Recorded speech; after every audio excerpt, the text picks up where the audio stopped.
ಗೆಳೆಯರೇ, ಮೊದಲನೇದಾಗಿ ನನಗೆ ಅಂಬೇಡ್ಕರ್ ದಿನ ಅನ್ನೋದು ಒಂದು ಭಾವನಾತ್ಮಕವಾದ ಸಂದರ್ಭ ಆಗಬೇಕು ಅಂತ ಅನಿಸುತ್ತೆ. ಅನೇಕ ಸಲ ಯಾರನ್ನಾದರೂ ನೆನಪಿಸ್ಕೊಳ್ಳೋದು ಅಂದರೆ ನಮ್ಮ ದೇಶದಲ್ಲಿ, ನಮ್ಮ ಸಂಘಟನೆಗಳಲ್ಲ, ನಮ್ಮ ದೇಶದಲ್ಲಿ ಅಥವಾ ಜಗತ್ತಿನ ವಿವಿಧ ಭಾಗಗಳಲ್ಲಿ ಅದೊಂದು ಯಾಂತ್ರಿಕವಾದ ಸಂಪ್ರದಾಯ ಆಗಿರುತ್ತೆ. ಅದರೊಳಗಡೆ ಮಂತ್ರ ಹೇಳಲ್ಲ ಅನ್ನೋದು ಬಿಟ್ಟರೆ ಅಲ್ಲಿ ಹೆಚ್ಚಿರೋದು ಸಾಂಪ್ರದಾಯಿಕ ವಿಷಯಗಳು. ಮಾಲೆ ಹಾಕೋದು, ಚಪ್ಪಲಿ ಬಿಟ್ಬಿಟ್ಟೇ ಮಾಲೆ ಹಾಕಬೇಕು ಅಂತ ಜಗಳ ಆಡೋದು, ಹೀಗೆ ಏನೇನೋ ಸೇರ್ಕೊಂಡ್ಬಿಟ್ಟಿದೆ ನಮ್ಮಲ್ಲಿ ಗೌರವದ ಕಲ್ಪನೆಯಲ್ಲಿ. ಆದರೆ ನಾವು ಬಹಳ ಸೂಕ್ಷ್ಮವಾಗಿ ಗಮನಿಸಬೇಕಾಗಿರೋದೇನೆಂದರೆ, ನಾವು ಎಲ್ಲರಿಗೂ ಕೋಟ್ಯಂತರ ಜನ ಸತ್ತಿದ್ದಾರೆ, ಎಲ್ಲರಿಗೂ ಗೌರವ ಸೂಚಿಸಲ್ಲ ನಾವು. ಯಾರೋ ಕೆಲವು ವ್ಯಕ್ತಿಗಳು ಯುಗಪ್ರವರ್ತಕ ಕೆಲಸವನ್ನು ಮಾಡಿರ್ತಾರೆ, ಅಥವಾ ಚಿಂತನೆಗಳನ್ನ ಮಾನವ ಸಮಾಜದ ಮುಂದೆ ಇಟ್ಟಿರ್ತಾರೆ, ಅಥವಾ ಯುಗಪ್ರವರ್ತಕ ಅಲ್ಲದೆ ಇದ್ದರೂ ಕೂಡ ಲಕ್ಷಾಂತರ ಜನಗಳ ಬದುಕನ್ನು ಹಸನು ಮಾಡಬೇಕು ಅನ್ನೋ ಆದರ್ಶಕ್ಕೆ ತಮ್ಮ ಜೀವವನ್ನೇ ತೇಯ್ದಿರ್ತಾರೆ ಸ್ವಾರ್ಥವನ್ನು ಬಿಟ್ಟು. ಅದನ್ನು ನೆನಪಿಸ್ಕೊಳ್ಳೋದಕ್ಕೂ ಒಂದು ಉದ್ದೇಶ ಇರುತ್ತೆ. ಅಂದರೆ ಅವ್ರು ಯಾವುದೋ ಕೆಲಸನ ಬಿಟ್ಟು ಹೋಗಿದ್ದಾರೆ, ಅದನ್ನು ಮುಗಿಸ್ಬೇಕಪ್ಪ ನಾವೆಲ್ಲರೂ ಅನ್ನೋ ಒಂದು ತುರ್ತು. ಮತ್ತು ಅಂಥ ವ್ಯಕ್ತಿಯಿಂದ ಕಲಿಯೋದಕ್ಕೆ ನಮಗೇನೋ ಇರಬಹುದಲ್ಲ, ಅದು ಯಾವುದು, ಅದನ್ನು ಕಲಿಬೇಕು. ಅವ್ರ ತ್ಯಾಗ, ಅವ್ರ ವೈಯಕ್ತಿಕ ಬದುಕು, ಅವ್ರ ಚಿಂತನೆ.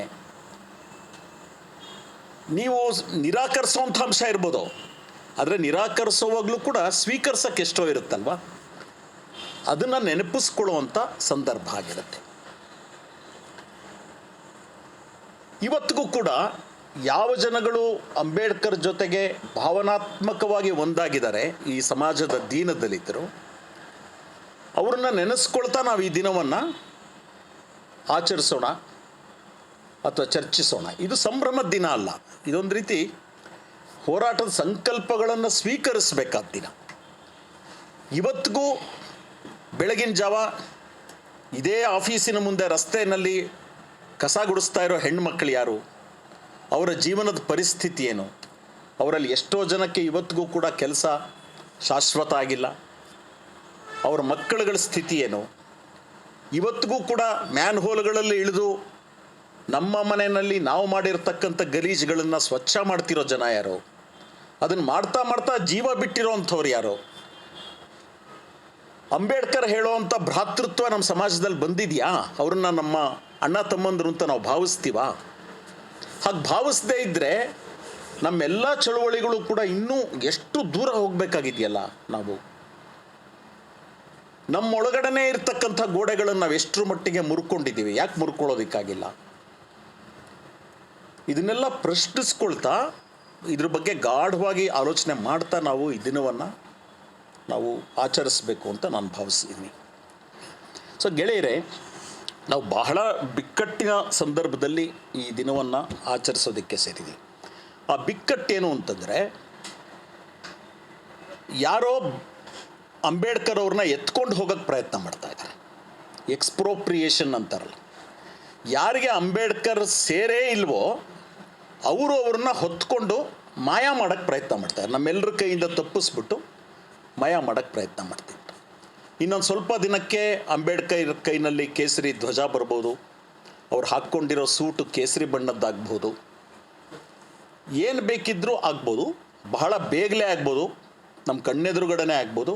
ನಾವು ಏನೂ ಆಶ್ಚರ್ಯ ಪಡಬೇಕಾಗಿಲ್ಲ, ಯಾಕೆಂದರೆ ಸಂದರ್ಭ ಬಹಳ ವೇಗವಾಗಿ ಆ ರೀತಿ ಬೆಳೀತಾ ಹೋಗ್ತಾ ಇದೆ. ಹಾಗೆಯೇ ನಮ್ಮಂಥವ್ರು ನಿಮ್ಮಂಥವ್ರು ಅಂಬೇಡ್ಕರ್ ದಿನಾಚರಣೆ ಮಾಡೋ ಕೂಡ ಪ್ರಶ್ನೆ ಬರುತ್ತೆ, ನಿಮಗೇನ್ರಿ ಸಂಬಂಧ? ನೀವು ಯಾರ್ರೀ ಅದನ್ನು ಮಾಡೋಕ್ಕೆ? ನೀವು ಕೂಡ ಅವ್ರನ್ನ ವಶ ಮಾಡ್ಕೊಳ್ಳೋಕೆ ಪ್ರಯತ್ನ ಮಾಡ್ತಿದ್ದೀರಾ, ಕಬ್ಜಾ ಮಾಡ್ಕೋತಿದ್ದೀರಾ. ನೀವು ಕಮ್ಯುನಿಸ್ಟ್ರು ಅಥವಾ ಮಾರ್ಕ್ಸ್ವಾದಿಗಳು ಅಥವಾ ಜನತಂತ್ರವಾದಿಗಳು, ಮಾನವತಾವಾದಿಗಳು, ನೀವು ಯಾರು? ಅಂದರೆ ಒಬ್ಬ ಮನುಷ್ಯನ ಅವನು ಹುಟ್ಟಿದ ಸ್ಥಳದ ಮೇಲೆ ಗುರುತಿಸ್ಬಿಟ್ಟು ಇನ್ಯಾರು ಅವ್ರ ಬಗ್ಗೆ ಮಾತಾಡಬಾರ್ದು ಅಂತ ಹೇಳಬಾರ್ದಲ್ವ? ಗಾಂಧಿ ಬಗ್ಗೆ ಬರೀ ಗುಜರಾತಿಗಳು ಮಾತಾಡಬೇಕು, ವಿವೇಕಾನಂದರ ಬಗ್ಗೆ ಬರೀ ಬಂಗಾಳಿಗಳು ಮಾತಾಡಬೇಕು, ಕಾಯಸ್ಥರು ಮಾತಾಡಬೇಕು. ಹಾಗೆಯೇ ಇನ್ನೊಬ್ಬ ಭಗತ್ ಸಿಂಗ್ ಬಗ್ಗೆ ಪಂಜಾಬಿಗಳು ಮಾತ್ರ ಮಾತಾಡಬೇಕು, ಅದರಲ್ಲೂ ಸಿಖ್ರು, ಪಂಜಾಬಿ ಸಿಖ್ರು ಮಾತ್ರ ಮಾತಾಡಬೇಕು. ಹಾಗಲ್ಲ, ಮಾನವ ಕುಲಕ್ಕೆ ಯಾರಾದರೂ ಚಿಂತನೆಯನ್ನು ಕೊಟ್ಟಿದ್ದರೆ ಅಥವಾ ಸೇವೆಯನ್ನು ಮಾಡಿದರೆ ಅವರು ಎಲ್ರಿಗೂ ಸೇರ್ತಾರೆ. ಆದರೆ ಅವರ ಚಿಂತನೆಯ ಭಾಗ ಆಗದೇ ಇದ್ದವರು, ಅವರ ಚಟುವಟಿಕೆಯ ಭಾಗ ಆಗದೇ ಇದ್ದವರು, ಬದುಕಿದ್ದಾಗ ಅವ್ರನ್ನ ವಿರೋಧಿಸಿದವರು, ಸತ್ತ ಮೇಲೂ ಅವರ ಆದರ್ಶಗಳನ್ನ ವಿರೋಧಿಸಿದವರು, ಅವರು ಆ ವ್ಯಕ್ತಿನ ತೊಗೊಂಡು ಹೋಗ್ತೀನಿ ಅಂತಂದರೆ ಅವಾಗ ನಾವು ಹೇಳ್ತೀವಿ ಇವ್ರು ಕಬ್ಜಾ ಮಾಡ್ತಿದ್ದಾರೆ ಅಂತ. ಆದರೆ ಎಡಪಂಥೀಯರಿಗೆ, ಸಮಾಜವಾದಿಗಳಿಗೆ, ಕಮ್ಯುನಿಸ್ಟರಿಗೆ ಅಷ್ಟರ ಮಟ್ಟಿಗೆ ಸ್ವಾತಂತ್ರ್ಯ ಸಂಗ್ರಾಮದಲ್ಲಿ ಇದ್ದಂಥ ಬೇರೆ ಬೇರೆ ಧಾರೆಗಳಿಗೆ, ಬ್ರಿಟಿಷರ ವಿರುದ್ಧ ಹೋರಾಟ ಮಾಡಿದ ಧಾರೆಗಳಿಗೆ ಅಂಬೇಡ್ಕರ್ ಜೊತೆಯಲ್ಲಿ ಒಂದು ಸಂಬಂಧ ಇದೆ. ಅವರು ಆಚರಿಸಿದಾಗ ಕಬ್ಜಾ ಅನ್ನೋ ಪ್ರಶ್ನೆ ಬರೋದಿಲ್ಲ. ಎಲ್ಲ ಭಿನ್ನಾಭಿಪ್ರಾಯಗಳ ಮಧ್ಯದಲ್ಲೂ ಕೂಡ ನಮ್ಮ ವಿಶಾಲವಾದ ಒಂದು ಶಿಬಿರ ಇದೆ. ಆ ಶಿಬಿರ ಯಾವುದು ಅಂತಂದರೆ ಧರ್ಮನಿರಪೇಕ್ಷ, ಜನತಾಂತ್ರಿಕ ಹಾಗೂ ಒಂದು ಮಟ್ಟಿಗೆ ಸಮಾಜವಾದದ ಪರ ಇರತಕ್ಕಂಥ ಜನಗಳ ಶಿಬಿರ. ಅಂಬೇಡ್ಕರ್ ಈ ಶಿಬಿರಕ್ಕೆ ಸೇರಿದವರು. ಈ ಶಿಬಿರದಲ್ಲಿ ನಾವು ಅಣ್ಣ ತಮ್ಮಂದರು ಅನೇಕ ಭಿನ್ನಾಭಿಪ್ರಾಯಗಳನ್ನು ಹೊಂದಿದ್ದೀವಿ. ಕಮ್ಯುನಿಸ್ಟರು ಕೂಡ ಒಂದು ವೃಕ್ಷ ಆಗಿರೋದ್ರ ಬದಲು ವೃಕ್ಷಕ್ಕಿಂತ ಹೆಚ್ಚಾಗಿ ಇವಾಗ ರೆಂಬೆಗಳಾಗಿ ಕಾಣಿಸ್ತಾ ಇದ್ದಾರೆ. ಇದಕ್ಕೆ ಐತಿಹಾಸಿಕ ಕಾರಣಗಳಿರ್ಬೋದು. ಆದರೆ ನಮ್ಮೆಲ್ಲರ ತಾತ್ವಿಕ ಸೈದ್ಧಾಂತಿಕ ಚಿಂತನೆಗಳ ಮೂಲ ಮತ್ತು ನಮ್ಮ ಆದರ್ಶದ ಗಮ್ಯಸ್ಥಾನ ಇದು ಒಂದೇ ಇದೆ. ಅದನ್ನು ಸಾಧಿಸೋ ಮಾರ್ಗಗಳು ಯಾವುದು ಅನ್ನೋದ್ರಲ್ಲಿ ವ್ಯತ್ಯಾಸ ಇದೆ. ಸ್ವಾತಂತ್ರ್ಯ ಬೇಕು, ಸಮಾನತೆ ಬೇಕು, ಭ್ರಾತೃತ್ವ ಬೇಕು, ಅದನ್ನು ಗಳಿಸೋದು ಹೇಗೆ? ಸಮಾಜವಾದ ಬೇಕು, ಅದನ್ನು ಗಳಿಸೋದು ಹೇಗೆ? ಈ ದಾರಿಯ ವ್ಯತ್ಯಾಸ ನಮ್ಮನ್ನು ಶತ್ರುಗಳನ್ನಾಗಿ ಮಾಡೋದಿಲ್ಲ. ಆ ದಾರಿಯ ವ್ಯತ್ಯಾಸ ನಮ್ಮೊಳಗಡೆ ಇರ್ತಕ್ಕಂಥ ಸಂಘರ್ಷದ ಅವಶ್ಯಕತೆಯನ್ನು ಹೇಳುತ್ತೆ ಹೊರತು ನಮ್ಮ ಸಮಾನ ಶತ್ರುವಿನ ವಿರುದ್ಧ ಎಲ್ಲರೂ ಹೋರಾಡೋದಕ್ಕೆ ಹಕ್ಕಿದೆ. ಕೈ ಕೈ ಹಿಡ್ಕೊಂಡು ಹೋರಾಡಬೇಕಾಗಿದೆ. ಅದನ್ನು ಅದು ಅಲ್ಲಗಳೆಯೋದಿಲ್ಲ. ಈ ಮಾತನ್ನು ಹೇಳಿಬಿಟ್ಟು ಎಲ್ಲೆಲ್ಲಿ ಸಮಾನತೆ ಇತ್ತು, ಯಾವ ಸಮಾನತೆಗಳು ಕಾಣದೇ ಇರೋ ಥರ ನಾವು ಮಾಡ್ಕೊಂಡ್ಬಿಟ್ಟಿದ್ದೀವಿ. ವಿಮಲಾ ಅವರು ಹೇಳಿದ್ರಲ್ಲ, ಎಷ್ಟೊಂದು ಸಮಾನ ಅಂಶಗಳಿತ್ತು, ಅದನ್ನು ಬೇಕಂತಲೇ ಮರೆಮಾಚಲಾಗಿದೆ. ಅದನ್ನು ನಾವು ಗ್ರಹಿಸಬೇಕು. ಅದಕ್ಕೆ ಬೇರೆ ಬೇರೆ ಕಾರಣಗಳಿದೆ. ಮತ್ತು ನಮ್ಮ ಮುಂದೆ ಇರತಕ್ಕಂಥ ಶತ್ರು, ಅದು ಭಾರತದಲ್ಲಿ ಇವತ್ತು ಸ್ಪಷ್ಟವಾಗಿ ಕಾಣಿಸ್ತಾ ಇರೋದು ಯಾವುದು ಅಂತಂದರೆ, ನಿಮಗೆ ಆನಂದ್ ತೇಲ್ತುಂಬಡೆ ಅವರು ಅದನ್ನು ಮುಂದಿಡುವಂಥ ಪರಿಕಲ್ಪನೆ, ಬೇರೆ ಬೇರೆ ಎಡಪಕ್ಷಗಳು ಕೂಡ ಕೆಲವರು ಹೇಳತಕ್ಕಂಥ ಪರಿಕಲ್ಪನೆ ಇದ್ದರೆ, ಒಂದು ರೀತಿ ಬ್ರಾಹ್ಮಣ್ಯದ ಫ್ಯಾಸಿಸಮ್ ನಮ್ಮ ದೇಶದ ಮುಂದೆ ಸಮಾನ ಶತ್ರುವಾಗಿ ಕಾಣಿಸಿದೆ. ಇಲ್ಲಿ ಬ್ರಾಹ್ಮಣ್ಯ ಅನ್ನೋದು ಒಂದು ಜಾತಿ ಅಲ್ಲ, ಅದು ಒಂದು ವಿಶಿಷ್ಟವಾದ ಸಾಂಸ್ಕೃತಿಕ ಚಿಂತನೆ. ಅದು ಜಾತಿಯ ಶ್ರೇಷ್ಠತೆಯಲ್ಲಿ ನಂಬಿಕೆ ಇಡುತ್ತೆ. ಮತ್ತು ಗಂಡಸರ ಪ್ರಭುತ್ವದ, ಗಂಡಾಳ್ವಿಕೆಯ ಮನಸ್ಥಿತಿಯನ್ನು ಸೂಚಿಸುತ್ತೆ. ವಿಜ್ಞಾನ ಮತ್ತು ಪ್ರಗತಿಯ ವಿರೋಧದ ಮನಸ್ಥಿತಿಯನ್ನು ಕೂಡ ಸೂಚಿಸುತ್ತೆ. ಅನೇಕ ದೇಶಗಳ ನಾವು ಮಾತಾಡುವಾಗ ಅದನ್ನು ಊಳಿಗಮಾನ್ಯ ಸಂಸ್ಕೃತಿ ಅಂತ ಹೇಳ್ಬೋದು. ಆದರೆ ಇಲ್ಲಿ ನಮ್ಮ ದೇಶದಲ್ಲಿ ಅದನ್ನು ಬರೀ ಊಳಿಗಮಾನ್ಯ ಸಂಸ್ಕೃತಿ ಅಂದರೆ ನೀವು ಅದನ್ನು ಸರಿಯಾಗಿ ನಿರೂಪಿಸ್ದಂಗೆ ಆಗಲ್ಲ. ಹಾಗೆ ನಿರೂಪಿಸೋದಕ್ಕೆ ಆ ಬ್ರಾಹ್ಮಣ್ಯ ಅಥವಾ ಬ್ರಾಹ್ಮಿನಿಕಲ್ ಕಲ್ಚರ್ ಅನ್ನೋದನ್ನು ಉಪಯೋಗಿಸ್ತೀವಿ. ಅಂಬೇಡ್ಕರ್ ಅವರು ಭಾರತದಲ್ಲಿರ್ತಕ್ಕಂಥ ಶತ್ರುಗಳು ಬ್ರಾಹ್ಮಣವಾದ ಮತ್ತು ಬಂಡವಾಳವಾದ ಅಂತ ಗುರುತಿಸಿದರು. ಪ್ರಾಯಶಃ ನೀವು ಹೇಳಿದ್ರೇನೋ ಅದನ್ನು ಬ್ರಾಹ್ಮಿನಿಸಮ್, ಕ್ಯಾಪಿಟಲಿಸಮ್ ಅಂತ ಅವರು ಗುರುತಿಸ್ತಾರೆ. ಇದರ ಅತ್ಯಂತ ಸ್ಪಷ್ಟ ಮೂರ್ತೀಕೃತ ರೂಪವಾಗಿ RSS ಜನ್ಮ ತಾಳಿದೆ. ಬರೇ ಅದರ ನಾಯಕತ್ವದಲ್ಲಿ ಬ್ರಾಹ್ಮಣರಿದ್ದಾರೆ ಅಂಥ ಸರಳೀಕರಣವಾದ ಚಿಂತನೆಗಳು ಮಾಡಬೇಡಿ. ಹಾಗೆ ಹುಡುಕೊಂಡು ಹೋದರೆ ಎಷ್ಟೋ ಸಂಘಟನೆಗಳಲ್ಲಿ ಆರಂಭ ಘಟ್ಟದಲ್ಲಿ ಬ್ರಾಹ್ಮಣರಿರ್ತಾರೆ. ನಾವು ಅದಕ್ಕೋಸ್ಕರ ಕೆಲವು ಬ್ರಾಹ್ಮಣ ನಾಯಕರು ಬಂದರು ಅನ್ನೋ ಕಾರಣಕ್ಕೆ RSSನ ಒಂದು ಬ್ರಾಹ್ಮಣಶಾಹಿಯ ಸಂಘಟನೆ ಅಂತ ಹೇಳಲ್ಲ. ಬ್ರಾಹ್ಮಣಶಾಹಿಯ ಸಂಘಟನೆ ಅಂತ ಯಾಕೆ ಹೇಳ್ತೀವಿ ಅಂತಂದರೆ, ಅದು ಬ್ರಾಹ್ಮಣ್ಯವು ಪ್ರತಿನಿಧಿಸ್ತಕ್ಕಂಥ ಶ್ರೇಣೀಕೃತ ಸಮಾಜವನ್ನು ಮತ್ತು ಎಲ್ಲ ರೀತಿಯ ಪ್ರತಿಗಾಮಿ ವಿಚಾರಗಳನ್ನು ಅದು ಪ್ರತಿನಿಧಿಸುತ್ತೆ RSS ಮೂರ್ತವಾಗಿ. ಮತ್ತು ಅದು ಸಾಧಾರಣ ಸಾಂಸ್ಕೃತಿಕ ಸಂಘಟನೆಯ ಥರ ಕಾಣಿಸ್ತಾ ಇದ್ದಿದ್ದು ಇವತ್ತು ರಾಜ್ಯಾಧಿಕಾರವನ್ನು ಹಿಡಿದಿದೆ. ಮತ್ತು ರಾಜ್ಯಾಧಿಕಾರವನ್ನು ಹಿಡಿದಿರೋದು ಮಾತ್ರ ಅಲ್ಲ, ಅದು ಅದೇ ಸಂದರ್ಭದಲ್ಲಿ ಜರ್ಮನಿ ಮತ್ತು ಇಟಲಿಯಲ್ಲಿ ಫ್ಯಾಸಿಸ್ಟ್ ಶಕ್ತಿಗಳು ಹೇಗೆ ಏಕಸ್ವಾಮ್ಯ ಬಂಡವಾಳಗಾರರ ಜೊತೆಯಲ್ಲಿ ಮೈತ್ರಿಯನ್ನು ಸ್ಥಾಪಿಸ್ಕೊಂಡಿದ್ರು, ಅದೇ ರೀತಿ ಇಲ್ಲಿ ಮೊನೋಪೊಲಿ ಕ್ಯಾಪಿಟಲ್ ಅಥವಾ ಏಕಸ್ವಾಮ್ಯ ಬಂಡವಾಳ, ಅದಾನಿ, ಅಂಬಾನಿ, ಟಾಟಾ, ಇನ್ನೂ ಅನೇಕರು ಇವ್ರ ಜೊತೆಯಲ್ಲಿ ಸಖ್ಯವನ್ನು, ಗಾಢವಾದ ಸಖ್ಯವನ್ನು ಸ್ಥಾಪಿಸಿಕೊಟ್ಟು ಬೇರೆ ಯಾವುದೇ ರಾಜಕೀಯ ಪಕ್ಷಕ್ಕಿಂತ ಹೆಚ್ಚಾಗಿ ಆ ವರ್ಗಕ್ಕೆ ಅನುಕೂಲಗಳನ್ನು ಮಾಡಿಕೊಡ್ತಾ ಇನ್ನೊಂದು ಕಡೆಯಲ್ಲಿ ಶೋಷಿತ ಮತ್ತು ದಮನಿತ ಸಮುದಾಯಗಳಿಗೆ ಅನ್ಯಾಯವನ್ನು ಮಾಡ್ತಾ ಇದೆ ಬಿ ಜೆ ಪಿ ಸರ್ಕಾರ. ವಿಶಿಷ್ಟವಾಗಿ ಕಳೆದ 12 ವರ್ಷಗಳಂತೂ ನಮ್ಮ ದೇಶದ ಇತಿಹಾಸದಲ್ಲಿ ಅತ್ಯಂತ ಕರಾಳವಾದ ದಿನಗಳಿವೆ. ಎಲ್ಲ ಜನತಾಂತ್ರಿಕ ರೂಢಿ, ಆಚರಣೆ, ಮೌಲ್ಯಗಳು, ಸಂಪ್ರದಾಯಗಳು ಎಲ್ಲ ನಾಶನ ಆಗ್ತಾ ಇದೆ. ಈಗ SIR ನಮ್ಮ ಎದುರುಗಡೆ ಬಂದಿದೆ, ಅತಿ ದೊಡ್ಡ ಸವಾಲದು. ದೇಶದ ಲಕ್ಷಾಂತರ ಜನಗಳನ್ನು ಒಂದು ಮೂಲಭೂತ ಹಕ್ಕಿನಿಂದ ವಂಚನೆ ಮಾಡುವಂಥದ್ದು. ಇನ್ನು ಹತ್ತಲವೇ ಹೇಳ್ಬೋದು, ಇದು ಸಂದರ್ಭ ಅಲ್ಲ. ಒಟ್ಟಾರೆ ಅಂಥ ಪ್ರತಿಗಾಮಿ ದಾಳಿ ನಡೀತಾ ಇರುವಾಗ ಎಂಥ ತುರ್ತು ನಮ್ಮಲ್ಲಿರಬೇಕು, ನಾವೆಲ್ಲರೂ ಒಂದಾಗಬೇಕಪ್ಪ, ಎಲ್ಲ ಭಿನ್ನಾಭಿಪ್ರಾಯಗಳನ್ನು ಮರೆತು ಬಿಟ್ಟು ಅಂತ. ಅಂಬೇಡ್ಕರ್ ಇದ್ದಿದ್ರೆ ಪ್ರಾಯಶಃ ಇದನ್ನೇ ಹೇಳ್ತಾ ಇದ್ರು, ಮತ್ತು ಅಂಥ ಒಂದು ಒಕ್ಕೂಟದ ಹೋರಾಟದ ನೇತೃತ್ವವನ್ನು ವಹಿಸ್ಕೊಳ್ತಾ ಇದ್ರು ಅಂತ ನಾನು ನಂಬಿದ್ದೀನಿ. ಹಾಗೆ ಅಂದ್ಕೊಳ್ಳದೆ ಇರೋಕ್ಕೆ ಸಾಧ್ಯನೇ ಇಲ್ಲ. ಯಾಕೆಂದರೆ ಅವ್ರ ಕಣ್ಣೆದುರುಗಡೆ ಮತ್ತೆ ಬ್ರಾಹ್ಮಣಶಾಹಿ ಬರ್ತಾ ಇದೆ. ಕಣ್ಣೆದುರುಗಡೆ ಅವರು ಜನತಂತ್ರನ ಭಾಳ ಆಸೆ ಪಟ್ಟಂಥ ಮನುಷ್ಯ. ನಿಜಕ್ಕೂ ಹೇಳಬೇಕಂದ್ರೆ ಅವರು ಕಮ್ಯುನಿಸಂ ವಿರುದ್ಧ ಮಾಡಿರ್ತಕ್ಕಂಥ ಕೆಲವು ಟೀಕೆಗಳಲ್ಲಿ ಅವ್ರಿಗಿರೋ ಅಭಿಪ್ರಾಯ ಏನು ಅಂದರೆ, ಅದು ಸರಿನೋ ತಪ್ಪೋ, ಜನತಾಂತ್ರಿಕ ಹಕ್ಕುಗಳು ಉಳಿಬೇಕು, ಸಮಾಜವಾದದಲ್ಲಿ ಸ್ವಾತಂತ್ರ್ಯ ಇರಬೇಕು, ವ್ಯಕ್ತಿ ಸ್ವಾತಂತ್ರ್ಯ ಇರಬೇಕು. ಅದೆಲ್ಲ ಇವತ್ತು ನಷ್ಟ ಆಗ್ತಾ ಇದೆ. ನೀವು ಯಾವುದನ್ನು ಡೆಮೋಕ್ರಸಿ ಅಂತ ಭಾವಿಸಿದ್ದೀರಿ, ಜನತಂತ್ರ, ಅದರೊಳಗಡೆನಲ್ಲಿ ವ್ಯಕ್ತಿ ಸ್ವಾತಂತ್ರ್ಯ ಇಲ್ಲ. ಯಾವ ತಪ್ಪು ಮಾಡ್ದಿರ, ವಿಚಾರಣೆನೂ ನಡೆದಿರ 6 ವರ್ಷ ಒಬ್ಬ ಯುವಕ ಜೈಲಿನಲ್ಲಿರ್ತಾನೆ. ಇದು ಎಂಥ ದೇಶ ಇದು? ಒಂದು ಇಡೀ ಜನಾಂಗವನ್ನು ತಪ್ಪಿತಸ್ಥರ ಥರ ನೋಡ್ತಾ ಇದ್ದೀರಾ. ಕಟ್ಕಟ್ಟಿನಲ್ಲಿ ನಿಲ್ಲಿಸಿದ್ದೀರ 20 ಕೋಟಿ ಜನ. ಅತ್ಯಂತ ನೋವಿನ ವಿಷಯ ಅದು. ಆ ಜನ ಹೆಸರು ಬದಲಾಯಿಸ್ಕೊಂಡು ಓಡಾಡ್ತಾರೆ, ಹೆಸರು ಹೇಳ್ಕೊಳಕ್ಕೆ ನಾಚಿಕೊಳ್ತಾರೆ, ತಮ್ಮ ಬಟ್ಟೆ ಬರೆ ಪ್ರತಿಯೊಂದನ್ನು ಬದಲಾಯಿಸ್ಕೊಳ್ಬೇಕಿರೋಂಥ ಗಾಬರಿನಲ್ಲಿದ್ದಾರೆ ಅವರು. ಎಲ್ಲಿಗೆ ತಳ್ಳಿಬಿಟ್ಟಿದ್ದೀವಿ? ಇದನ್ನು ನೋಡಿದ್ರೆ ಅಂಬೇಡ್ಕರ್ ಸಹಿಸ್ಕೊಂಡಿರ್ತಿದ್ರ ಅವರು? ಅದರಿಂದ ಒಂದು ದೊಡ್ಡ ಒಕ್ಕೂಟ ಹೋರಾಟ ಬೇಕಾಗಿದೆ. ಅಲ್ಲಿ ಅಂಬೇಡ್ಕರ್ ಹೇಗೆ ನಮ್ಮೆಲ್ಲರಿಗೂ ಸೇರಿದಂಥ ಕೆಲವು ಆದರ್ಶಗಳನ್ನ ಪ್ರತಿಪಾದಿಸಿದ್ರು ಅನ್ನೋದನ್ನು ನಾನು ಇನ್ನೊಂದು ಸ್ವಲ್ಪ ವಿಸ್ತರಿಸಿ ಹೇಳ್ತೀನಿ. ಅಂಬೇಡ್ಕರ್ ಅವರು ನಮ್ಮ ದೇಶದ ಒಂದು ದೊಡ್ಡ ಸಮಸ್ಯೆ ಅಂದರೆ ಕೃಷಿ ಕ್ಷೇತ್ರ ಮತ್ತು ರೈತರಿಗೆ ಸಂಬಂಧಿಸಿದ್ದನ್ನು ಹೇಗೆ ನೋಡಿದ್ರು, ಅದರಲ್ಲಿದ್ದಂಥ ಮೂಲಭೂತ ದೃಷ್ಟಿಕೋನ ಯಾವುದು ನೋಡಿ. ಅನೇಕ ಸಲ ಅಂಬೇಡ್ಕರ್ ಲೇಬರರ್ಸ್ ಅನ್ನೋ ಪದವನ್ನು ಹೆಚ್ಚು ಇಷ್ಟಪಟ್ಟು ಉಪಯೋಗಿಸಿದ್ದಾರೆ.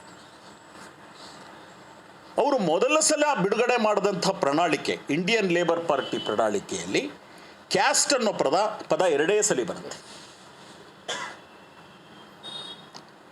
ಅಲ್ಲಿ ವರ್ಗದ ಬಗ್ಗೆ ಚರ್ಚೆ ಹೆಚ್ಚು ಬಂದಿದೆ, ಶ್ರಮಿಕರು ಅನ್ನೋ ಚರ್ಚೆ ಹೆಚ್ಚು ಬಂದಿದೆ. ಕ್ಯಾಸ್ಟ್ ಅನ್ನೋದು ಕೂಡ ಹೇಗೆ ಬಂದಿದೆ ಅಂತಂದರೆ, ಕಡೆಯಲ್ಲಿ ಜಾತಿಗಳ ಆಧಾರದಲ್ಲಿ ತಾರತಮ್ಯ ಇರಬಾರದು, ಜಾತಿ ಧರ್ಮಗಳ ಆಧಾರದಲ್ಲಿ ಒಂದಾಗಬಾರ್ದು, ಇದನ್ನು ಹೇಳುವಾಗ ಪದ ಬಂದಿದೆ ಹೊರತು ಅವರು ಒತ್ತು ಜಾತಿಯ ಮೇಲೆ ಇರಲಿಲ್ಲ.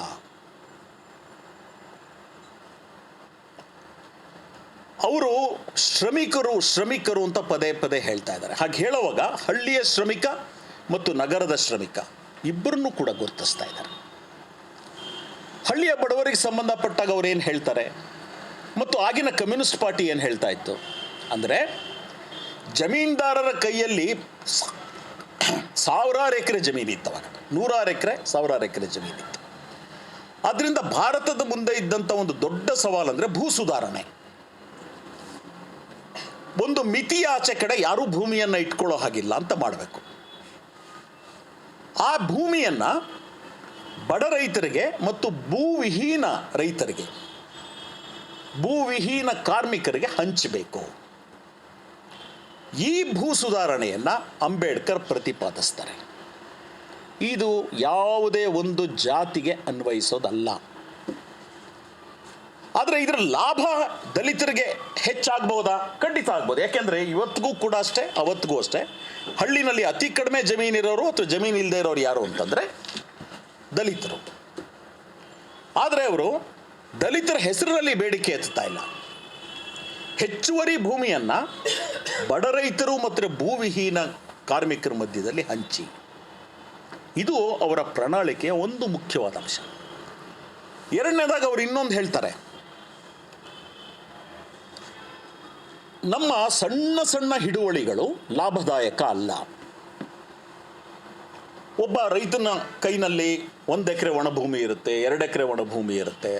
ಅದರಲ್ಲಿ ವರ್ಷಕ್ಕೆ ಮಳೆಯನ್ನು ಅವಲಂಬಿಸಿ ಒಂದೇ ಒಂದು ಸಲ ಬೆಳೆ ತೆಗೆಯೋದಕ್ಕಾಗತ್ತೆ. ಹಾಗಾದಾಗ ಅದು ನಿಜವಾಗ್ಲೂ ಕೂಡ ಲಾಭದಾಯಕ ಆಗಲ್ಲ. ಅದನ್ನು ಲಾಭದಾಯಕ ಮಾಡಬೇಕು ಅಂತಂದರೆ ಅನೇಕ ಹಿಡುವಳಿಗಳನ್ನು ಒಟ್ಟಿಗೆ ತರಬೇಕು. ಸಹಕಾರಿ ತತ್ವದಲ್ಲಿ ಎಲ್ಲರೂ ಸೇರಿ ಅದನ್ನು ಒಂದು ಒಟ್ಟು ಭೂಮಿಯಾಗಿ ಕೃಷಿಗೆ ಒಳಪಡಿಸಿ ಲಾಭವನ್ನು ಹಂಚ್ಕೋಬೇಕು.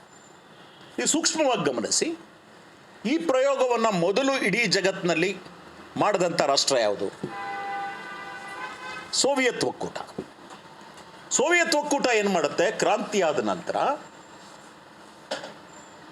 ಬಲಾತ್ಕಾರದಿಂದ ಜಮೀನುಗಳನ್ನ ಒಟ್ಟಿಗೆ ತರಲಿಲ್ಲ. ಅದನ್ನ ಒಂದು ದೊಡ್ಡ ವ್ಯವಸ್ಥಿತ ಅಪಪ್ರಚಾರ ನಡೆದಿದೆ, ಫೋರ್ಸಿಬಲ್ ಕಲೆಕ್ಟಿವೈಸೇಷನ್ ಅಂತ. ಅದು ಹಾಗಾಗಿದ್ದಲ್ಲ. ಕಾರ್ಯಕರ್ತರು ಹೋಗ್ಬಿಟ್ಟು ಸಣ್ಣ ಪುಟ್ಟ ರೈತರ ಜೊತೆನಲ್ಲಿ ಮಾತಾಡೋರು, ನೋಡಪ್ಪ, ನಿನ್ನ ಹತ್ರ 1 ಎಕರೆ ಜಮೀನಿದ್ರೆ ನೀನು ಅದಕ್ಕೆ ಟ್ರ್ಯಾಕ್ಟರ್ ಕೊಂಡ್ಕೊಳ್ಳೋಕ್ಕಲ್ಲ, ನೀನು ಉತ್ತಮವಾದಂಥ ನೀರಾವರಿ ಮಾಡ್ಕೊಳ್ಳೋಕ್ಕಾಗಲ್ಲ, ಕಟಾವು ಮಾಡೋ ಯಂತ್ರಗಳು ಬೇಕು, ಧಾನ್ಯವನ್ನು ಬಿಡಿಸೋವಂಥ ಯಂತ್ರಗಳು ಬೇಕು. ಇದ್ಯಾವುದನ್ನು ಒಬ್ಬ ಬಡ ರೈತ ಕೊಂಡುಕೊಳ್ಳೋಕ್ಕಾಗಲ್ಲ. ನೀವು 100 ಜನ ರೈತರು ಸೇರಿಬಿಟ್ಟು ಸಹಕಾರಿ ತತ್ವದ ಆಧಾರದಲ್ಲಿ ಒಂದಾದಾಗ ಈ ಯಂತ್ರಗಳನ್ನು ನಾವು ಸರ್ಕಾರದಿಂದ ಕೊಡ್ತೀವಿ. ನೋಡಿ, ಇದರಲ್ಲಿ ನಿಮಗೆ ಲಾಭ ಇದೆ ಅನಿಸಿದ್ರೆ, ಇದು ಒಳ್ಳೇದನ್ಸಿದ್ರೆ ನೀವೆಲ್ಲ ಒಂದಾಗಿ, ಇದು ಕೋಆಪರೇಟಿವ್ ಚಳುವಳಿ, ಸಹಕಾರಿ ಚಳುವಳಿ.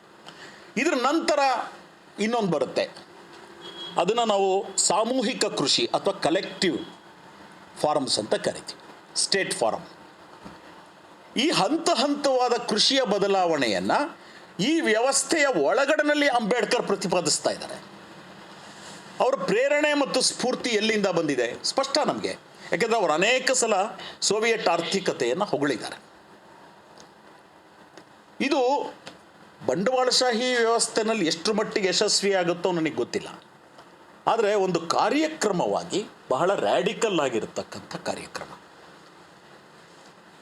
ಇದಕ್ಕೆ ವಿರುದ್ಧವಾಗಿ ಯಾರಿದ್ರು ನೋಡಿ, ಕಾಂಗ್ರೆಸ್ಸಿನ ಒಳಗಡೆ ಇರತಕ್ಕಂಥ ಜಮೀನ್ದಾರರು, ಅವರು ಭೂ ಸುಧಾರಣೆಯ ವಿರೋಧ. ಆ ಜನಗಳ ನಾಯಕತ್ವದಲ್ಲಿ ಇದ್ದಿದ್ದರಿಂದನೇ ಕಾಂಗ್ರೆಸ್ಸಿನ ವರ್ಗಲಕ್ಷಣ ಕೂಡ ಬಂಡವಾಳಶಾಹಿ ಪರ ಆಯಿತು. ಆದರೆ ಅತಿ ಹೆಚ್ಚು ಈ ಪ್ರತಿಗಾಮಿ ಮೌಲ್ಯಗಳನ್ನು ಪ್ರತಿನಿಧಿಸಿದ್ದು ಯಾರು ಅಂತಂದರೆ ಇಂದಿನ BJPಯ ಅಂದಿನ ಹಿರಿಯರು. ಅವಾಗ ಅವರು ಹಿಂದೂ ಮಹಾಸಭಾದಲ್ಲಿದ್ದರು ಅಥವಾ ನಂತರ ಭಾರತೀಯ ಜನಸಂಘದಲ್ಲಿದ್ದರು. ಅವರು ಸ್ಪಷ್ಟವಾಗಿ ರಾಜಮಹಾರಾಜರ ಬೆಂಬಲಿಗರು. ಇವತ್ತಿಗೂ ಕೂಡ ರಾಜಮಹಾರಾಜರಿಗೆ ಅವ್ರನ್ನ ಕಂಡ್ರೆ ಬಹಳ ಖುಷಿ, ಅವ್ರಿಗೆ ರಾಜಮಹಾರಾಜನ ಕಂಡ್ರೆ ಬಹಳ ಖುಷಿ. ಇಬ್ಬರಿಗೂ ಕೂಡ ಸಮಾಜ ಹಿಂದಕ್ಕೆ ಹೋಗಲಿ ಅನ್ನೋದಿದೆ, ಒಂದು 100 ವರ್ಷ ಹಿಂದಕ್ಕೆ ಹೋಗಬೇಕು ಅಂತ ಕನಸು ಕಾಣ್ತಾ ಇದ್ದಾರೆ. ಆದರೆ ಅಂಬೇಡ್ಕರ್ ರೂಪಿಸ್ತಾ ಇರ್ತಕ್ಕಂಥ ತತ್ವಗಳಲ್ಲಿ ನಂಬಿಕೆ ಇಟ್ಟು ಅವ್ರ ಜೊತೆಯಲ್ಲಿ ಹೆಗಲಿಗೆ ಹೆಗಲು ಕೊಟ್ಟು ದುಡಿದವರು ಯಾರು?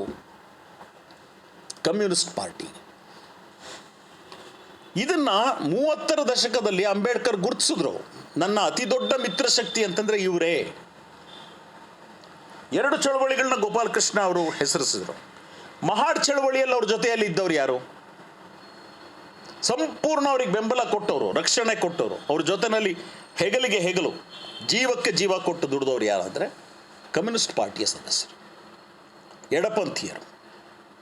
ಅದು ಕಾಮ್ರೇಡ್ ಪೆಂಡ್ಸೆ ಅವರು ಇರ್ಬೋದು, ಮಿರಾಜ್ಕರ್ ಅವರು ಇರ್ಬೋದು, ಅನಂತ್ ಚಿತ್ರೆ ಅವರು ಇರ್ಬೋದು, ಇನ್ನೂ ಅನೇಕ ಹೆಸರುಗಳಿದೆ, ಅಧಿಕಾರಿಯವರು, ಮೋರೆಯವರು, ಅನೇಕರು. ಹಾಗಿದ್ರೆ ಇಲ್ಲೊಂದು ಬಹಳ ಸಹಜವಾದ ಮಿತ್ರತ್ವ ಇತ್ತು. ಆ ಮಿತ್ರತ್ವ ಎಲ್ಲಿಂದ ಬರ್ತಾ ಇದೆ ಅಂದರೆ ಊಳಿಗಮಾನ್ಯ ಪದ್ಧತಿಯ ವಿರುದ್ಧದ ಆಕ್ರೋಶ ಇಬ್ಬರಲ್ಲೂ ಇದೆ. ಇಬ್ಬರಲ್ಲೂ ಸಮಾನತೆಯ ಆಕಾಂಕ್ಷೆ ಇದೆ. ಇಬ್ಬರು ಕೂಡ ಆರ್ಥಿಕ ಬೇಡಿಕೆಗಳ ಬಗ್ಗೆ ಸ್ಪಂದಿಸ್ತಾ ಇದ್ದಾರೆ. ಇದು ಸಹಜ ಮಿತ್ರತ್ವ.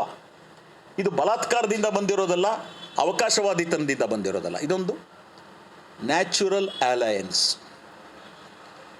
ಮಹಾರ್ ಚಳವಳಿ ಆದಮೇಲಿಂದ ಕೋತಿ ಚಳವಳಿ ಪ್ರಸ್ತಾಪಿಸಿದ್ರು. ಏನು ಕೋತಿ ಅಂದರೆ ಏನು?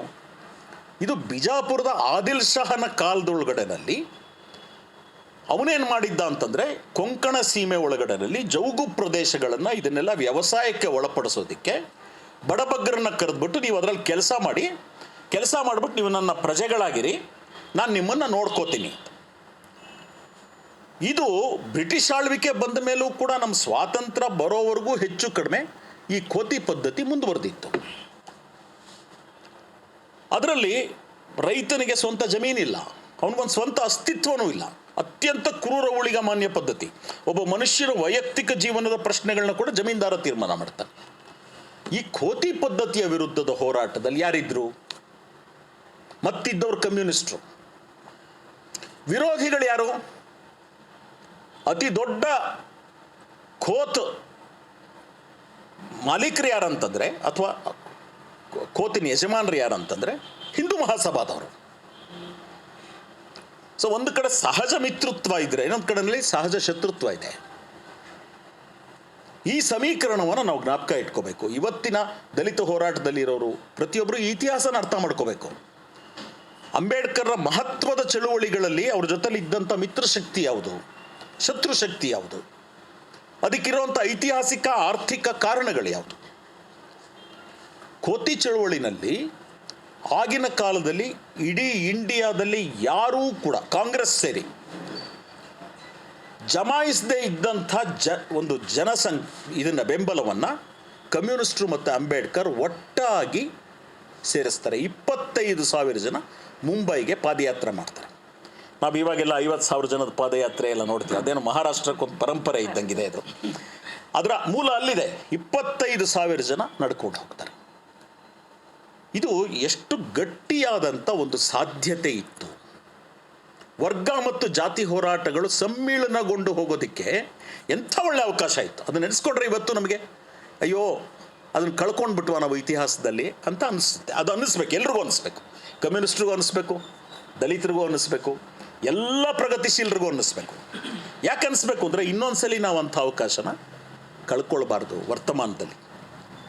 ಇರಲಿ, ಕೋತಿ ಚಳುವಳಿಯ ಬಗ್ಗೆ ಶಾಸನ ಸಭೆಯಲ್ಲಿ ಮಸೂದೆಯನ್ನು ಮಂಡಿಸಿದ್ದು ಅಂಬೇಡ್ಕರ್ನ ಬೆಂಬಲಿಸಿದ್ದು ಎಲ್ಲ ಪ್ರಗತಿಶೀಲರು. ಹೊರಗಡೆ ಸಭೆಯಲ್ಲಿ ಮಾತನಾಡುವಾಗಲೂ ಅಷ್ಟೇ ಅಂಬೇಡ್ಕರ್ ಜೊತೆಯಲ್ಲಿ ಅತಿ ಹೆಚ್ಚು ಜನ ಭಾಷಣಕಾರರು ಇದ್ದವರು ಎಡಪಂಥೀಯರು. ಇದೆಲ್ಲ ಐತಿಹಾಸಿಕ ದಾಖಲೆಗಳಿವೆ. ಇದಾದ ನಂತರ 1931ರಲ್ಲಿ ಅವರು ಇಂಡಿಯನ್ ಲೇಬರ್ ಪಾರ್ಟಿ ಮಾಡಿದಾಗ ಒಟ್ಟಾರೆ ಅಂಬೇಡ್ಕರ್ ಚಿಂತನೆ ಒಳಗಡೆನಲ್ಲಿ ಅತ್ಯಂತ ಮುಖ್ಯ ಧಾರೆಯಾಗಿದ್ದು ಸಮಾಜವಾದ. ಆದ್ದರಿಂದನೇ ಅವರು ಭೂಮಿ ಬಗ್ಗೆ ಪ್ರಸ್ತಾಪ ಮಾಡಿದ್ದಾರೆ, ಹಾಗೆಯೇ ಕೈಗಾರಿಕೆಗಳ ಬಗ್ಗೆಯೂ ಪ್ರಸ್ತಾಪ ಮಾಡಿದ್ದಾರೆ. ಕೃಷಿಯಲ್ಲಿ ವೈಜ್ಞಾನಿಕ ತಾಂತ್ರಿಕ ಸುಧಾರಣೆ ಆಗಬೇಕು ಅಂತ ಹೇಳ್ತಾರೆ. ಇದು ಕೂಡ ಎಡಪಂಥೀಯರು ಮತ್ತು ಕಮ್ಯುನಿಸ್ಟರು ಎತ್ತಿ ಹಿಡಿತಾ ಇದ್ದಂಥ ಒಂದು ಘೋಷಣೆ. ಮತ್ತು ಕೈಗಾರಿಕೆಗಳಿಗೆ ಜನ ಬೇಕು ಅಂತಂದರೆ ಅವರು ಜಮೀನಿನಿಂದ ಬಿಡುಗಡೆಯಾಗಿ ಬರಬೇಕು. ಹಾಗೆ ಜಮೀನಿನಿಂದ ಯಾರಾದರೂ ಬಿಡುಗಡೆ ಆದ್ರಪ್ಪ, ವೈಜ್ಞಾನಿಕ ಕೃಷಿ ಪದ್ಧತಿ ಬಂತು, ಯಂತ್ರಗಳು ಬಂತು, ಹೆಚ್ಚು ಜನ ಅಲ್ಲಿಂದ ಬಿಡುಗಡೆ ಆಗಿದ್ದಾರೆ, ಅವ್ರಿಗೆ ಕೆಲಸ ಬೇಕು ಅಂತಂದರೆ ಅವ್ರಿಗೆ ಕೆಲಸ ಕೊಡೋದಕ್ಕೆ ನಗರಗಳಲ್ಲಿ ಕಾರ್ಖಾನೆ ಬರಬೇಕು. ಇದು ಯಾರ ದೃಷ್ಟಿಕೋನ ಹೇಳಿ? ಭಾರತೀಯ ಬಂಡವಾಳಗಾರರು ಕೃಷಿ ವೈಜ್ಞಾನಿಕವಾಗಿ ಬದಲಾಗೋದಕ್ಕೆ, ತಾಂತ್ರಿಕವಾಗಿ ಬದಲಾಗೋದಕ್ಕೆ ಹೆದರ್ತಿದ್ರು. ಯಾಕೆಂದರೆ ಅದಾದ ನಂತರ ಜನಗಳನ್ನ ತೊಡಗಿಸ್ಕೊಂಡು ಕೈಗಾರಿಕೀಕರಣ ಮಾಡೋಕ್ಕಾಗುತ್ತೋ ಇಲ್ವೋ, ಅದು ಕ್ರಾಂತಿಕಾರಿ ಪರಿಸ್ಥಿತಿಗೆ ದಾರಿ ಮಾಡಿಕೊಡ್ಬೋದು ಅನ್ನೋ ಭಯ ಕಾಡ್ತಾ ಇತ್ತು ಕಾಂಗ್ರೆಸ್ ನಾಯಕರಿಗೆ. ಆದರೆ ಕಮ್ಯುನಿಸ್ಟ್ರಾಗಲಿ ಅಂಬೇಡ್ಕರ್ ಆಗಲಿ ಇದ್ರ ಬಗ್ಗೆ ಸ್ಪಷ್ಟವಾಗಿದ್ದರು. ನಾವು ಕೈಗಾರಿಕೀಕರಣ ಮಾಡಬೇಕು, ಅದಕ್ಕೆ ಹಣ ಎಲ್ಲಿಂದ ತರಬೇಕು. ಬಹಳ ದೊಡ್ಡ ಅಧ್ಯಯನ ಅಂಬೇಡ್ಕರ್ ಅಮೆರಿಕಾದಲ್ಲಿ ಮಾಡಿದ್ದು ತೆರಿಗೆ ಪದ್ಧತಿ ಬಗ್ಗೆ. ಅವ್ರು ಹೇಳ್ತಾರೆ, ಅತಿಯಾದ ತೆರಿಗೆ ಹಾಕೋದಕ್ಕೆ ನಾನು ವಿರೋಧಿ, ಆದರೆ ಜನಕಲ್ಯಾಣ ಯೋಜನೆಗಳಿಗೆ, ಬೃಹತ್ ಯೋಜನೆಗಳಿಗೆ ನಾವು ಹಣವನ್ನು ತೆರಿಗೆಗಳ ಮೂಲಕ ತೊಡಗಿಸ್ಬಿಟ್ಟು ಯೋಜನೆಗಳನ್ನ ಕೈಗೆತ್ಕೋಬೇಕು. ನಿರುದ್ಯೋಗ ಸಮಸ್ಯೆಯ ಪರಿಹಾರಕ್ಕೆ ನಾವು ಪ್ರಯತ್ನ ಮಾಡಬೇಕು. ಅದೇ ರೀತಿ ಅವರು ವಿಮೆಯ ಪದ್ಧತಿಯನ್ನು ಬೆಂಬಲಿಸ್ತಾರೆ. ಬೇರೆ ಬೇರೆ ರೀತಿಯ ವಿಮೆ ಬೇಕು ನಮ್ಮ ಬಡಜನಗಳನ್ನು ಕಾಪಾಡೋದಕ್ಕೆ. ಇದೆಲ್ಲವುದರ ಹಿಂದೆ ಇದ್ದಂಥ ಸಮಾಜವಾದಿ ಪ್ರೇರಣೆಗಳನ್ನು ನಾವು ಗುರುತಿಸಬೇಕು ಅನ್ನೋದು ನನ್ನ ಆಗ್ರಹ. ಇದು ಅಪ್ರೋಪ್ರಿಯೇಷನ್ ಪ್ರಶ್ನೆ ಅಲ್ಲ. ಹೇಗೋ ಒಂದು ಅಂಬೇಡ್ಕರ್ ನಮ್ಮವರು ಅಂತ ಹೇಳ್ಕೊಂಡ್ಬಿಡ್ಬೇಕು. ಒಬ್ಬ ಮಹಾನ್ ವ್ಯಕ್ತಿ ಒಂದು ಅಷ್ಟು ದಶಕ ಸಾಮಾಜಿಕ ಕ್ಷೇತ್ರದಲ್ಲಿ ಕೆಲಸ ಮಾಡಿದಾಗ ಅನೇಕ ಹೇಳಿಕೆಗಳನ್ನ ಮಾಡಿರ್ತಾನೆ. ಕೆಲವು ಹೇಳಿಕೆಗಳು ಒಂದಕ್ಕೆ ಇನ್ನೊಂದು ಸ್ವಲ್ಪ ಮಟ್ಟಿಗೆ ವಿರುದ್ಧವಾಗೂ ಇರುತ್ತೆ. ಅನೇಕ ವಿಷಯಗಳಿಗೆ ಸಂಬಂಧಪಟ್ಟಾಗ ಅನೇಕ ಅಭಿಪ್ರಾಯಗಳು ಬಂದಿರುತ್ತೆ. ಬೇಕಾದವ್ರು ಬೇಕಾದಾಗ ಅದನ್ನು ಆಯ್ಕೆ ಮಾಡ್ಕೊಳ್ಳೋಕೆ ಪ್ರಾರಂಭ ಮಾಡಿಬಿಡ್ತಾರೆ. ಇವ್ರು ಹೇಳ್ತಿದ್ರಲ್ಲ ಚೆರ್ರಿ ಪಿಕ್ಕಿಂಗ್. ತಮಗೆ ಬೇಕಾದ್ದನ್ನು ನೋಡಪ್ಪ ನಮ್ಮ ಪರವಾಗಿ ಹೇಳಿದ್ದಾರೆ. ಇನ್ನೊಬ್ಬರು ಬರ್ತಾರೆ, ನೋಡಪ್ಪ ಸ್ವಲ್ಪ ಇಲ್ಲೆಲ್ಲೋ ಒಂದು ಕಡೆಯಲ್ಲಿ ಯಾರೋ ಅಲ್ಪಸಂಖ್ಯಾತರ ವಿರುದ್ಧ ಹೇಳಿದ್ದಾರೆ, ನೋಡಿ ನಮ್ಮವರೇ ಅವರು, ಇಲ್ಲಿ ನೋಡಿ ಎಲ್ಲೋ ಹಿಂದೂ ಧರ್ಮದ ಬಗ್ಗೆ ಹೇಳಿಬಿಟ್ಟಿದ್ದಾರೆ ಅಂತ. ನಾವು ಮಾಡ್ತಿರೋದು ಅದಲ್ಲ. ಅನೇಕ ಸಲ ಅವರು ಕಮ್ಯುನಿಸ್ಟರನ್ನ ಟೀಕೆ ಮಾಡಿದ್ದಾರೆ, ಮಾಡಿಲ್ಲ ಅಂತಲ್ಲ, ನಾನು ಒಪ್ಪಲ್ಲ ಅದನ್ನು ಅಂತಲೂ ಹೇಳಿದ್ದಾರೆ. ಆದರೆ ನೀವು ಆ ಪದಗಳಷ್ಟನ್ನೇ ತಗೊಂಡ್ರೆ ಅಂಬೇಡ್ಕರ್ ಚಿಂತನೆ ಅರ್ಥ ಆಗಲ್ಲ. ಒಟ್ಟಾರೆಯಾಗಿ ಅವರ ಆಶಯ ಯಾವುದು? ಸಮ ಸಮಾಜ. ಒಟ್ಟಾರೆ ಅವರ ಆಶಯ ಯಾವುದು? ಸಾಮಾಜಿಕ ಪ್ರಗತಿ. ಒಟ್ಟಾರೆ ಅವರ ಆಶಯ ಯಾವುದು? ವೈಜ್ಞಾನಿಕ ಚಿಂತನೆ. ಅಷ್ಟು ಮಾತ್ರ ಅಲ್ಲ, ಅವರು ಇನ್ನೂ ಮುಂದುವರೆದು ಹೇಳ್ತಾರೆ. ಒಂದು ಸಂದರ್ಶನದಲ್ಲಿ, ಪ್ರಾಯಶಃ ಪರ್ವಾಟೆ ಅನ್ನೋರಿಗೆ ಕೊಟ್ಟಂಥ ಸಂದರ್ಶನದಲ್ಲಿ ಅವ್ರು ಹೇಳ್ತಾರೆ, ನನಗನ್ಸೋದು ಮನುಷ್ಯನನ್ನು ನಾವು ಈ 12 ಗಂಟೆ 14 ಗಂಟೆ ದುಡಿತದಿಂದ ಬಿಡಿಸ್ಬೇಕು. ನಾಗರಿಕತೆಯ ಹೆಗ್ಗುರುತು ಏನು ಅಂತಂದರೆ ಮನುಷ್ಯನ ಶ್ರಮ ಕಡಿಮೆ ಆಗ್ತಾ ಹೋಗಬೇಕು. ಕಡಿಮೆ ಆಗೋದ್ರ ಮೂಲಕ ಏನಾಗಬೇಕು? ಮನುಷ್ಯ ತನ್ನ ಎಲ್ಲ ಸಾಧ್ಯತೆಗಳೊಂದಿಗೆ ಅರಳ್ಕೊಳ್ಳೋಕ್ಕಾಗಬೇಕು. ಅವನೊಳಗಡೆ ಒಬ್ಬ ಕಲಾವಿದ ಇದ್ದಾನೆ, ಅವನೊಳಗಡೆ ಒಬ್ಬ ವಿಜ್ಞಾನಿ ಇದ್ದಾನೆ, ಅವನೊಳಗಡೆ ಒಬ್ಬ ಕ್ರೀಡಾಪಟು ಇದ್ದಾನೆ. ಇದೆಲ್ಲದಕ್ಕೂ ಸಮಯ ಬೇಕು ಕಾರ್ಮಿಕನಿಗೆ. ನಾವು ಹೇಳ್ತೀವಲ್ಲ 8 ಗಂಟೆ ವಿಶ್ರಾಂತಿ, 8 ಗಂಟೆ ಅವನ ಸಾಮಾಜಿಕ ಜೀವನ, 8 ಗಂಟೆ ಮಾತ್ರ ದುಡಿತಾ ಅಂತ. ನಿಜವಾದ ಸಮಾಜವಾದದಲ್ಲಿ ಏನಾಗಬೇಕು? 8 ಗಂಟೆ ದುಡ್ತಾ ಹೋಗಿ 6 ಆಗಬೇಕು, 6 ಗಂಟೆ ಹೋಗಿ 4 ಗಂಟೆ ಆಗಬೇಕು. ಕಡೆಗೆ ಮಾರ್ಕ್ಸ್ ಕಂಡ ಕನಸು ಯಾವುದು ಅಂತಂದರೆ ಶ್ರಮ ಬಲಾತ್ಕಾರದಾಗಲೇಬಾರ್ದು ಅಂತ. Labour becomes the prime want of life ಅಂತ. ನಾನೇ ಆಸೆ ಪಟ್ಟು ಮಾಡೋ ಕೆಲಸ. ಇವಾಗ ನೀವೆಲ್ಲ ಇಲ್ಲಿಗೆ ಆಸೆ ಪಟ್ಟು ಬಂದಿದ್ದೀರಾ, ನಿಮ್ಗೆ ಯಾರೋ ಏನು ಇದಕ್ಕೆ ಇನ್ಸೆಂಟಿವ್ ಇಲ್ಲ, ಈ ಮೀಟಿಂಗಿಗೆ ಬಂದರೆ 25 ರೂಪಾಯಿ ಕೊಡ್ತಾರೆ ಅಂತಿಲ್ಲ. ಯಾಕೆ? ಇದು ನಿಮ್ಮ ಹೃದಯದ ಹಂಬಲ. ಈ ಸಭೆಯಲ್ಲಿ ಭಾಗವಹಿಸಬೇಕು, ಈ ವಿಷಯಗಳು ಹಂಚ್ಕೊಳ್ಬೇಕು, ಈ ಹಾಡು ಹೇಳಬೇಕು, ಈ ನಾಟಕ ಮಾಡಬೇಕು. ಇದು ಹೃದಯದ ಹಂಬಲ. ದುಡಿಮೆ ಅನ್ನೋದು ಹೃದಯದ ಹಂಬಲ ಆಗಬೇಕು. ಮನುಷ್ಯ ಯಾವತ್ತೂ ದುಡಿಮೆ ವಿರೋಧಿ ಅಲ್ಲ. ಚಟುವಟಿಕೆಯೇ ಮನುಷ್ಯನ ಲಕ್ಷಣ. ಒಂದು ಮಗುನ ಸುಮ್ಮನಿರ್ಸಕ್ಕೆ ಟ್ರೈ ಮಾಡಿ. ನಿಮ್ಮ ಮನೆಯಲ್ಲಿ ಯಾವ್ದಾದ್ರು ಮಗುನೋ ಮೊಮ್ಮಗುನೋ ಇದ್ದರೆ 5 ನಿಮಿಷ ಒಂದು ಕಡೆಯಲ್ಲಿ ನಿಶ್ಶಬ್ದವಾಗಿ ಕೂಡ್ಸೋಕ್ಕೆ ಪ್ರಯತ್ನ ಮಾಡಿ. ನಾವು ಬೈದ್ಬಿಡ್ತೀವಿ, ಬಹಳ ತೀಟೆ, ತರಲೆ, ನೀನು ರೌಡಿ ಅಂತ ಬೈತೀವಿ. ಅದೇ ಮನುಷ್ಯನ ಲಕ್ಷಣ. ಅವನು ತನ್ನ ಸುತ್ತಲಿನ ವಸ್ತುಗಳು ನೋಡಬೇಕು, ಮುಟ್ಟಬೇಕು, ಅನುಭವಿಸ್ಬೇಕು, ಅದ್ರ ಮೂಲಕ ಏನೋ ಹೊಸದನ್ನು ಸೃಷ್ಟಿ ಮಾಡಬೇಕು. ಇದೇ ಮನುಷ್ಯನ ಲಕ್ಷಣ. ಇದು ಸ್ವಂತ ಇಚ್ಛೆಯಿಂದ ಬರಬೇಕು. ಬಲಾತ್ಕಾರ ಆದಷ್ಟು ಕೂಡ ಮನುಷ್ಯ ಶ್ರಮದ ವಿರೋಧಿ ಆಗ್ತಾನೆ. ಯಾವಾಗ ಶ್ರಮದ ವಿರೋಧಿ ಆಗಲ್ಲ ಅವನು ಅಂದರೆ ಅವನ ದುಡಿಮೆ ಅವನದ್ದಾಗಬೇಕು. ದುಡಿಮೆಯಿಂದ ಅವನು ಪರಕೀಯ ಆಗಬಾರ್ದು, ದುಡಿಮೆ ಅವನಿಂದ ಪರಕೀಯ ಆಗಬಾರ್ದು. ಹಾಗಾದಾಗ ಅದ್ರ ಬಗ್ಗೆ ಸಿಟ್ಟು ಬರುತ್ತೆ. ನಂಗೆ ಮಾಡೋಕ್ಕೆ ಇಷ್ಟ ಇಲ್ಲ ಅಂತ ಪ್ರತಿಭಟನೆ ಮಾಡೋಣ ಅನಿಸುತ್ತೆ. ಅದನ್ನು ಆಸೆ ಪಡೋ ಹಾಗಾಗಬೇಕು. ಇದು ಮಾರ್ಕ್ಸ್ವಾದಿಗಳು ಬಹಳ ಉನ್ನತ ಸ್ತರದಲ್ಲಿ ನಾವು ಚರ್ಚೆ ಮಾಡುವಾಗ ಹೇಳ್ತೀವಿ. ಆದರೆ ಅಂಬೇಡ್ಕರ್ ಅದಕ್ಕೆ ಹತ್ರ ಬರ್ತಾ ಇದ್ದಾರೆ. ಅಂಬೇಡ್ಕರ್ ಹೇಳ್ತಾ ಇದ್ದಾರೆ, ಈ ಜನಗಳು ಸಾಮೂಹಿಕ ಮಾಲೀಕತ್ವವನ್ನು ಸ್ಥಾಪಿಸೋಕ್ಕಾದರೆ ದುಡಿಮೆಯ ಮೇಲೆ, ನಮ್ಮ ಪರಿಭಾಷೆನಲ್ಲೇ ಹೇಳ್ತಾ ಇದ್ದಾರೆ ಅವರು, ಉತ್ಪಾದನಾ ಸಾಮಗ್ರಿಗಳ ಮೇಲೆ ಸಾಮೂಹಿಕ ಒಡೆತನ ಬಂದರೆ ಆವಾಗ ಇದು ಎಷ್ಟು ಚೆನ್ನಾಗಿರುತ್ತೆ. ಅಂದರೆ ಅನೇಕ ವಿಷಯಗಳು ಅಂಬೇಡ್ಕರ್ ಕಿವಿಗೆ ಬೀಳ್ತಾ ಇತ್ತು, ಅನೇಕ ವಿಷಯಗಳನ್ನ ಅವ್ರು ಗ್ರಹಿಸ್ತಾ ಇದ್ರು. ಆದರೆ ಅದು ಎಲ್ಲವೂ ಕೂಡ ಒಂದೇ ರೀತಿಯಲ್ಲಿ ಎಲ್ಲ ಸಂದರ್ಭದಲ್ಲೂ ವ್ಯಕ್ತ ಆಗಿಲ್ಲ. ಹೀಗೆ ಅನೇಕ ಸಂದರ್ಭಗಳಲ್ಲಿ ಅವರು ಮಾತನಾಡ್ತಾ ನನಗೆ ಸೋವಿಯಟ್ ಆರ್ಥಿಕತೆಯ ಜೊತೆಯಲ್ಲಿ ಯಾವುದೇ ವ್ಯತ್ಯಾಸ ಇಲ್ಲ ಅಂತ ಹೇಳಿದ. ಸೋವಿಯಟ್ ವ್ಯವಸ್ಥೆ ಜೊತೆಲೂ ಇಲ್ಲ.